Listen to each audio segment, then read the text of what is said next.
আর মাত্র কয়েকদিন বাকি, আর তারপরেই পশ্চিমবঙ্গে ভোট। উত্তরে ভোট উৎসবের স্বস্তি নেই। প্রচার পর্ব একদম শেষের পথে। এবার ভোটকর্মীদের ভোট গ্রহণ কেন্দ্রে পৌঁছাতে বাড়ছে ভোগান্তির শঙ্কা। কারণ উত্তরের আকাশে দুর্যোগের ঘন ঘটা। বজ্রবিদ্যুৎ সহ হালকা থেকে মাঝারি বৃষ্টি, ঘণ্টায় 50 কিলোমিটার গতিবেগে ঝোড়ো হাওয়া পূর্বাভাস। আবহাওয়ার খামখেয়ালি চলতে পারে 26শে এপ্রিল পর্যন্ত। ওই পরিস্থিতিতে দুর্গম এলাকায় কিভাবে ভোটকর্মীরা যাবেন সেই প্রশ্ন উঠছে।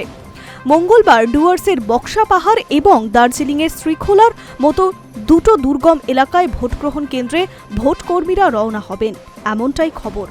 কেন্দ্রীয় আবহাওয়া দপ্তর জানাচ্ছে, উত্তরের 5 জেলায় বজ্রবিদ্যুৎ সহ হালকা থেকে মাঝারি বৃষ্টি চলবে। 26শে এপ্রিল পর্যন্ত হলুদ সতর্কতা জারি করা হয়েছে।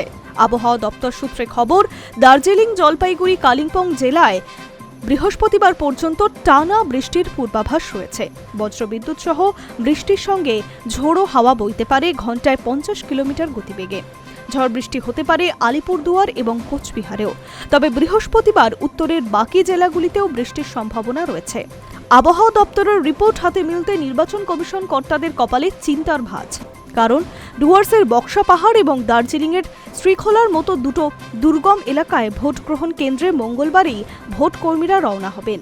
বিশেষত দার্জিলিং পাহাড়ে প্রায় 7,000 ফুট উচ্চ শ্রীখোলা এলাকায় ভোটকেন্দ্রটি অঞ্চল হিসেবে চিহ্নিত করা হয়েছে। পাহাড়ি এলাকায় মোবাইল ইন্টারনেট নেটওয়ার্কের মাধ্যমে স্যাটেলাইট ফোন, আরটিএস সেট এবং ভিডিও রেকর্ডিং ব্যবহারের নির্দেশ রয়েছে। Hi news network.